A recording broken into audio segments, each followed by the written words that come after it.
Let's have some introductions. Author of Friction-Free Parenting, founder Rich Mommies, a multi-cloud certified woman in tech leadership, woman changemaker, She Inspire awardee, arena player, and more.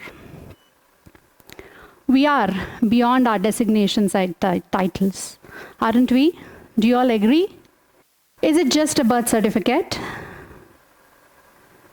It comes with societal blueprints, the unwritten mandates of life stages. If you all can resonate with these life stages, secure a high-paying job after you get into the studies, you get a degree certificate, secure a high-paying job, get an offer letter in hand,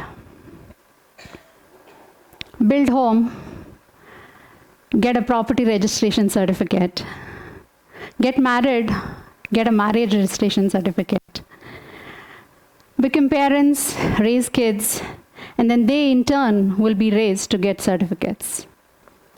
Somewhere in this, if you look at our life stages, we have been inheriting the blueprint. We get into the default loop, the vicious certificate cycles. We tend to unknowingly start believing that there's somewhere a universal clock, and then we all try to sync up with that universal clock. By a certain age, we should be somewhere specific. We should have achieved something great. We keep thinking that we all have to sync up to a global clock. While doing all this, we get into the vicious cycle. We get into relationship challenges, the so-called work-life balance, and life becomes a race. When we are heading towards life and work, the problem we see this is, we see life as a work-life balance, professional life on one end, personal life on other, and then we try to see this as a seesaw with the fulcrum in between, with an either-or phases of life. But is this the right way of approaching life? Problem with this whole world work-life balance, because it means that there's no life in the work we do, or there's no work in the life we have. If I can drill down this into a different purpose of getting into a path,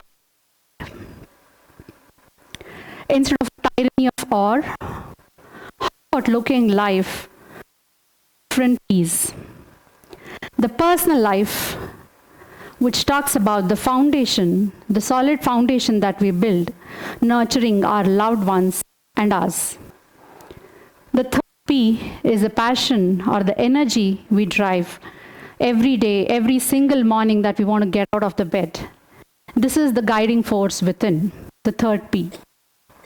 Together with all these three P's, how about working towards a purpose of life?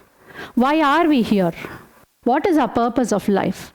It is not just about getting a job, becoming parents, and then raising kids, right? Every one of us need to think about what is our purpose of life and why are we here. This is a little better than work-life balance as a seesaw. If I can drill down from the four P's, I would like to quote from Paul J. Mears' Segments of Life, which he have very beautifully described as a wheel of life. A lot of times we just keep thinking only about profession, the career, personal life. But there's a lot more behind the scenes, a lot more fun things that we can do. And if we can segment our life in these 8 different segments, life becomes a little more purposeful. If I can make you do this little exercise of thinking these 8 different segments of life and figuring it out, where are we into this? On a scale of 10, You look at these segments, may it be career, health, finance, the personal life, the physical environment that you live in, day out. How about making this on a rating of 10? If you can visualize yourself currently where you are, rate yourself, take a few seconds to figure out where are we lacking. The ride is not great. Sometimes we score ourselves on a low rating. Sometimes we score on a high rating. But if we start looking at life in all these 8 different aspects, it becomes better. And maybe if you can brutally be honest here, the current rating for today, now at this point, and then where do you want to see 3 months down the line or 6 months down the line? It's a very beautiful wheel of life that you need to look at, not just as a career or the professional or the personal life. If I can take the liberty of drilling down this into a working mom's life. Now, when I say working mom, I somehow feel if there is a full-time mom, they are not working.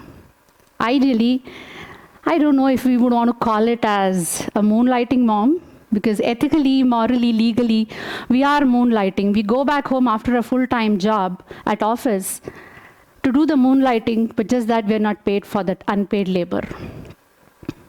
Think of it. You must be there. Your moms must be there, or your uncle, or your aunts and your, friends. They are doing this. But all of these, they're navigating these 4 phases of life. The 4 M's: marriage, motherhood, managerialhood if they are a full-time working mom, and the menopause stage, which generally people don't talk about it. There's a taboo attached to it.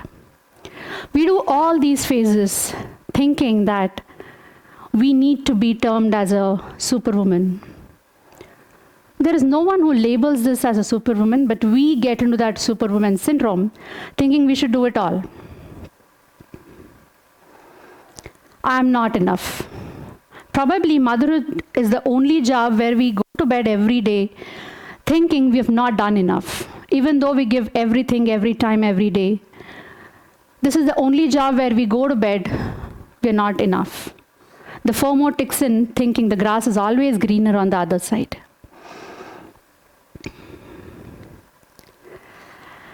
We get into decision paralysis. We are forced to choose between care or career. Even if I don't mention the word force, we get into ourselves thinking, should I choose between career or care? Every kitchen, every cubicle has seen our tears. The voices within, unheard, the silent struggles. I was there when I had my second child as a preterm boy. I didn't know that there was a term in postpartum depression. I was just silently going through it, thinking it is normal. We label ourselves that if we voice out our opinions, it is wrong. If we delegate our work, it is cheap. Just because the baby is born through me, I take the 100% responsibility of the child. If kids don't do well at school, we are responsible. Husband had a bad day at office.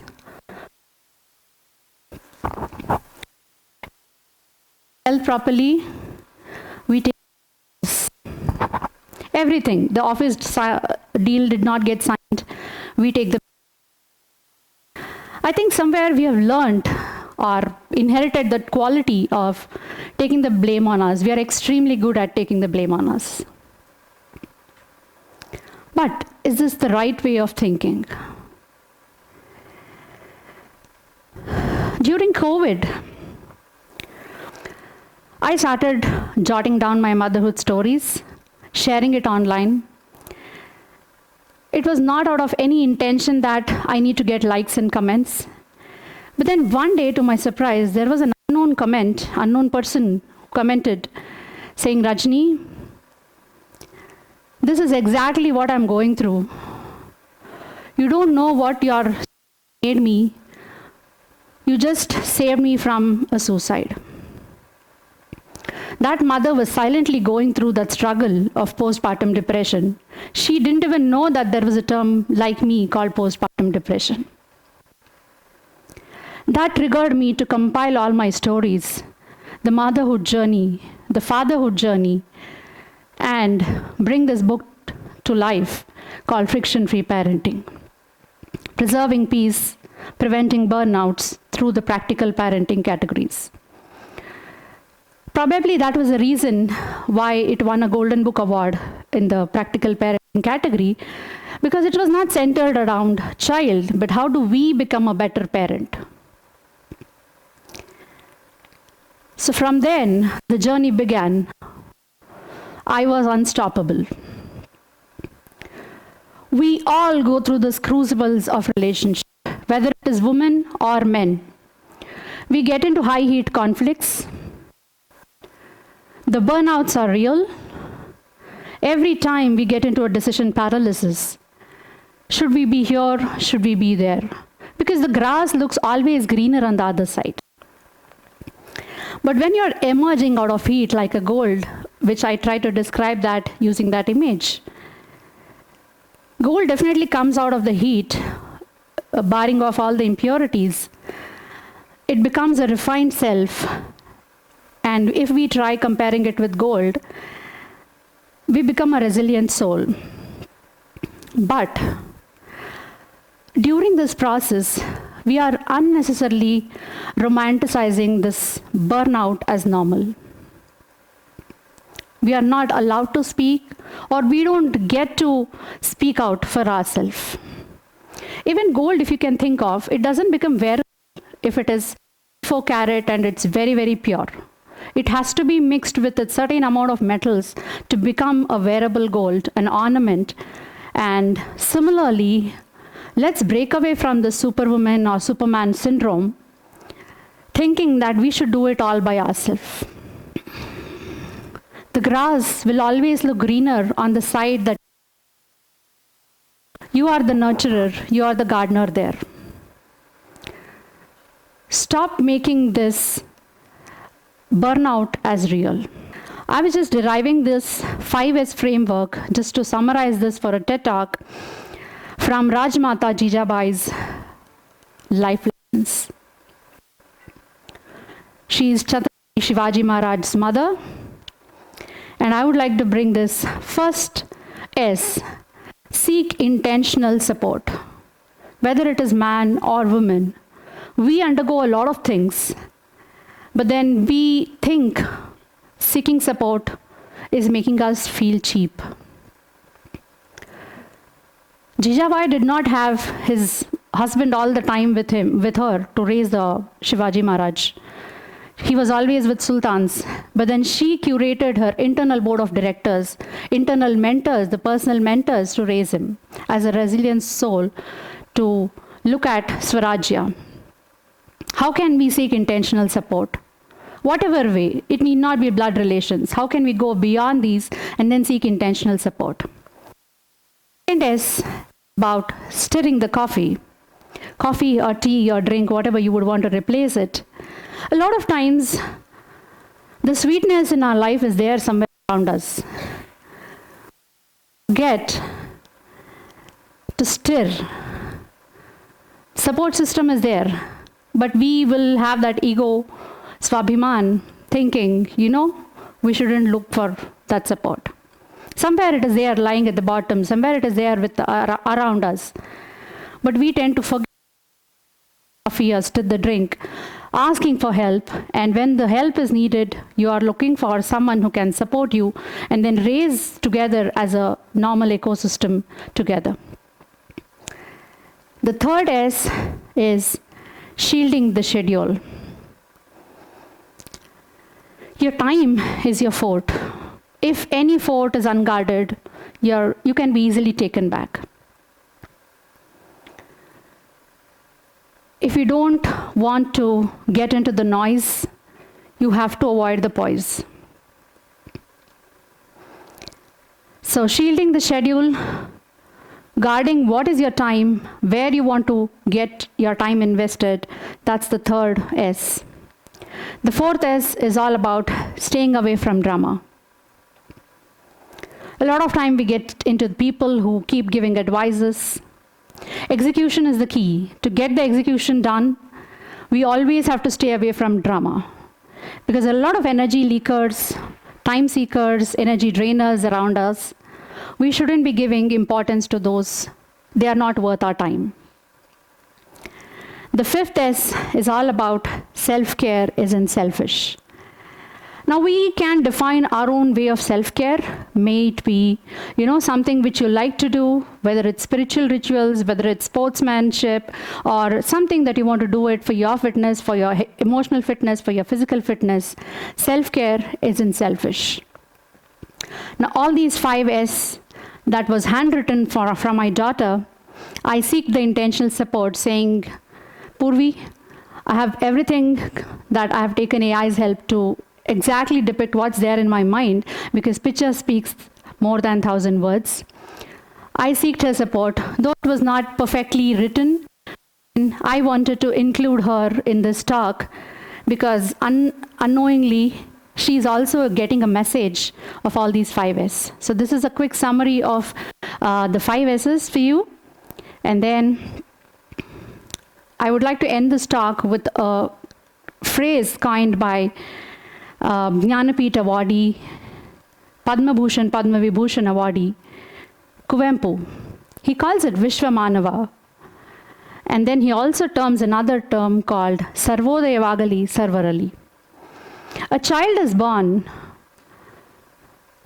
as a universal soul without getting into any inhibitions as a potential person. But as it grows up, we divide it into religion, caste, creed, and then we put the barriers, the blueprint saying you have to be like this by a certain age. How about giving all the support that it needs to raise up to its fullest potential without putting the blueprint to make it grow gracefully beyond the cracks? Like a lotus grows in the muddy pond, amidst the muddy pond, very, very gracefully, the leaves untouched by the water around. Can we grow ourselves towards the purpose of our life and then let the child that we are nurturing to dare to grow, to make it grow the way it is supposed to be? With that, I conclude my talk. Thank you. Jai Hind.